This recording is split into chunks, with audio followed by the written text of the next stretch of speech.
नमस्कार दोस्तों। भारत के भू-आकृतिक विभाग के अंतर्गत आपका तीसरा पॉइंट है उत्तर का विशाल मैदान। इसे गंगा, ब्रह्मपुत्र और सिंधु का मैदान के नाम से भी जाना जाता है। इसका विस्तार 3200 किलोमीटर है। इसकी चौड़ाई 150 से 300 किलोमीटर है। जलोढ़ अवसाद से निर्मित है, यानी कि इसमें जो जलोढ़ अवसाद नदियों द्वारा है, वर्षा का जल है, इसके माध्यम से इसका निर्माण हुआ है। और इसमें 2000 मीटर यानी कि 2 किलोमीटर तक की जलोढ़ निक्षेप की मोटाई पाई जाती है। जो 33 भूसंरचना थी उसके निरंतर संकरे होने यानी कि पतले होने और अवसादों के निरंतर जमाव से इसका निर्माण हुआ है। अंबाला के आसपास की भूमि जल विभाजक का कार्य करती है। यहाँ पर जो पूर्व की नदियाँ थीं वो बंगाल की खाड़ी में गिरती हैं, यानी कि ये उत्तर का विशाल मैदान है। और यहाँ पर ये अंबाला पड़ता है। यहाँ पर ये उच्च भूमि है। यहाँ की नदियाँ जो हैं पश्चिम वाली अरब सागर में चली जाती हैं, अरब सागर में अपना मुहाना बनाती हैं, और पूर्व की ओर वाली नदियाँ बंगाल की खाड़ी में अपना मुहाना बनाती हैं। धरातलीय स्वरूप के आधार पर उत्तर के विशाल मैदान को 4 भागों में बांटा गया है। पहले इनको मैप पे जानते हैं। ये भारत का मैप बना हुआ है, नक्शा बना हुआ है। इधर उत्तर पड़ता है, पश्चिम, पूर्व और नीचे दक्षिण। ये पर्वत श्रृंखलाएं हैं, यानी उत्तर की विशाल पर्वतमाला है। इसके बारे में चर्चा विस्तार से कर चुके हैं। उसके बाद में यहाँ से जो नदियाँ निकलती हैं और इन नदियों और वर्षा का जल अपने साथ में मलबा लाती हैं, और सबसे पहला जो जमा होता है कंकड़, पत्थर, बजरी का जमा हो जाता है, उसको भांभर के नाम से जाना जाता है। यानी कंकड़ बजरी का निक्षेप जो नदियाँ सबसे पहले पर्वत पदी क्षेत्रों में करती हैं उसको भांभर के नाम से जाना जाता है। उसके बाद में जो नदियाँ दलदली क्षेत्र वाला ये क्षेत्र जमाव कर देती हैं उसको तराई के नाम से जाना जाता है। और उसके बाद में जो नदियाँ महीन, खादर या बांगर के नाम से जाना जाता है। तराई के बाद जो नदियाँ अपने साथ बारीक बालू का निक्षेप लाती हैं और जमा कर देती हैं उसको बांगर और खादर के नाम से जाना जाता है।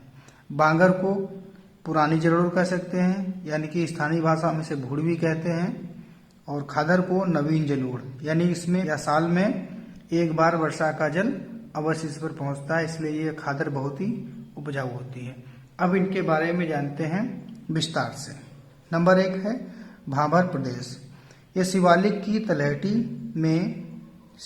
तलहटी यानी नीचे का भाग होता है, ये शिवालिक श्रेणी है। इसके ये भांभर पड़ता है और ये कंकड़ पत्थर बजरी वाला यही क्षेत्र है।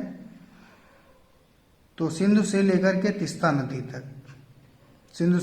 तीस्ता नदी तक इसका विस्तार पाया जाता है। ये 8 से 16 किलोमीटर की इसकी चौड़ाई है।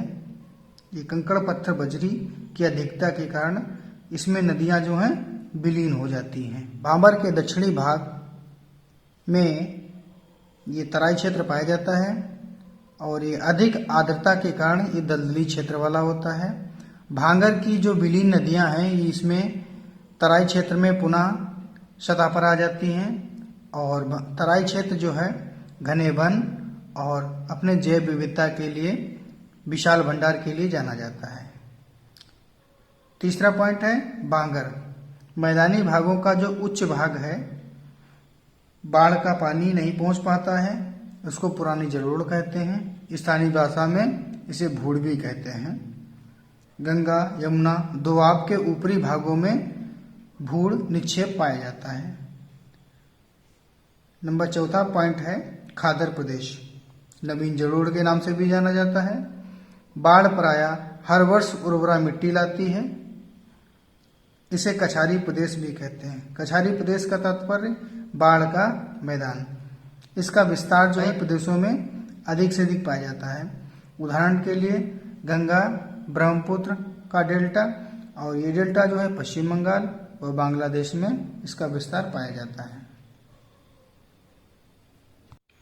भारत के भू-आकृति विभाग के अंतर्गत ये 4था पॉइंट है तटवर्ती मैदान, यानी कि तटीय मैदान। ये प्रायद्वीपीय पठार है ये पश्चिमी घाट है, पूर्वी घाट है।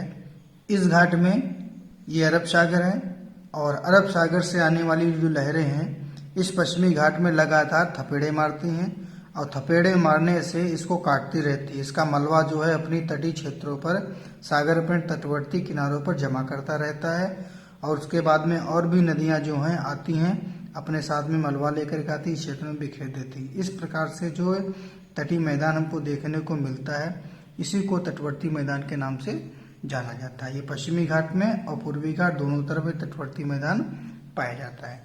पहले हम बात करेंगे तटवर्ती मैदान के बारे में सामान्य जानकारी। प्रायद्वीपीय पठारी भाग के पूर्व और पश्चिम में 2 संकरे तटीय मैदान पाए जाते हैं, यानी पश्चिम में और पूर्व में 2 संकरे तटीय मैदान पाए जाते हैं। पूर्वी तटीय एवं पश्चिमी तटीय मैदान के नाम से जाना जाता है, यानी पूर्वी तटीय और पश्चिमी तटीय के नाम से जाना जाता है। इसके निर्माण के संबंध में अगर बात किया जाए तो सागरीय तरंगों द्वारा अपर्दन व निक्षेपण, यानी कि इधर से भी पश्चिम दिशा भी सागरीय है, पूर्वी दिशा से भी सागरीय तरंगे जो हैं इसमें आकर के लगातार थपेड़े मारती रहती हैं, यानी कि अपर्दन और निक्षेपण। सागरीय लहरें जब काटती हैं स्थलीय भाग को, उसको अपर्दन कहते हैं और जो जमा कर देती हैं उसको निक्षेपण कहते हैं। एवं नदियों द्वारा लाए गए अवसाद से इन तटवर्ती मैदानों का निर्माण हुआ है। नंबर 1, पश्चिमी तटीय मैदान। इसका विस्तार गुजरात से कन्याकुमारी, यानी ये गुजरात पड़ता है और यहाँ से लेकर के दक्षिण में कन्याकुमारी तक विस्तार पाया जाता है पश्चिमी तटीय मैदान का। कुछ तटीय मैदान हैं उनको विभिन्न नामों से भी जाना जाता है, आइए उनके बारे में भी जानते हैं। गुजरात से गोवा तक ये जो क्षेत्र पड़ता है, गुजरात से गोवा, ये गुजरात है और यहाँ ये गोवा है। इन दोनों के मध्य में तटवर्ती मैदान है, इसको कोंकण तट बोला जाता है। गुजरात से गोवा क्षेत्र वाला जो है उसे कोंकण तट बोलेंगे। गोवा से मंगलौर, यानी गोवा है वह मंगलौर है, इन दोनों के मध्य में ये जो क्षेत्र पड़ता है ये तटीय मैदान है, इसको कन्नड़ तट के नाम से जानेंगे। मंगलौर से कन्याकुमारी, ये मंगलौर है, दक्षिण में कन्याकुमारी। मंगलौर से कन्याकुमारी के मध्य इसको मालाबार तट के नाम से जाना जाता है। इसमें खास बात और भी है कि सागरीय लहरें जो हैं इस क्षेत्र में लगातार थपेड़े मारती हैं, जिसके कारण तटीय क्षेत्रों में, यानी उस स्थलीय क्षेत्रों में सागरीय अंदर तक घुस जाती हैं, उसके बाद में खोख बना देती हैं और जल अंदर तक भर जाता है। उसके बाद में ये प्रवाल भी आसपास जम जाती है, जिस प्रकार से इसमें लैंगून झीलों के नाम से जाना जाता है। इसमें जल भर जाता है तो ये लैंगून झील है। तो इस तरीके से झीलों में, यानी कि पश्च जल लैंगून, पश्च जल वास की जो लैंगून झीलें बनती हैं उनको पश्चिमी तटीय क्षेत्रों में कयाल के नाम से जाना जाता है। पूर्वी तटवर्ती मैदान अधिक चौड़ा है, यानी कि पश्चिमी तटवर्ती मैदान है, इसकी अपेक्षा में पूर्वी तट जो है ये अधिक से अधिक चौड़ा है। चौड़ा इसलिए है क्यों इसको महानदी, गोदावरी, कृष्णा, कावेरी आदि नदियों ने इसको काट कर चितर बितर, यानी कि छिन्न भिन्न इसको कर दिया है। इसको भी पश्चिमी घाट की तुलना में, यानी पश्चिमी तटवर्ती मैदान की तुलना में इसे भी अन्य नामों से भी जाना जाता है, जैसे उड़ीसा और आंध्र प्रदेश। उड़ीसा और आंध्र प्रदेश में इसे उत्कल तट कहेंगे, कलिंग तट कहेंगे, उत्तरी सटकार तट, इसको 3 नामों से जाना जाएगा। कृष्णा गोदावरी डेल्टा के मध्य, यानी कृष्णा डेल्टा से लेकर के गोदावरी डेल्टा के मध्य में और कन्याकुमारी तक, यानी कृष्णा गोदावरी डेल्टा से लेकर के कन्याकुमारी तक जो क्षेत्र पाया जाएगा, तटीय मैदान, पूर्वी तटीय मैदान होगा, वो उसे कोरोमंडल तट के नाम से जाना जाएगा। यहाँ से ये आंध्र प्रदेश से, यहाँ से कृष्णा गोदावरी डेल्टा से लेकर के और इधर दक्षिण में कन्याकुमारी तक, यहाँ तक पाया जाएगा। इसे कोरोमंडल तट के नाम से जाना जाएगा और ये कोरोमंडल तट जो है आंध्र प्रदेश और तमिलनाडु 2 राज्यों में देखने को मिलेगा।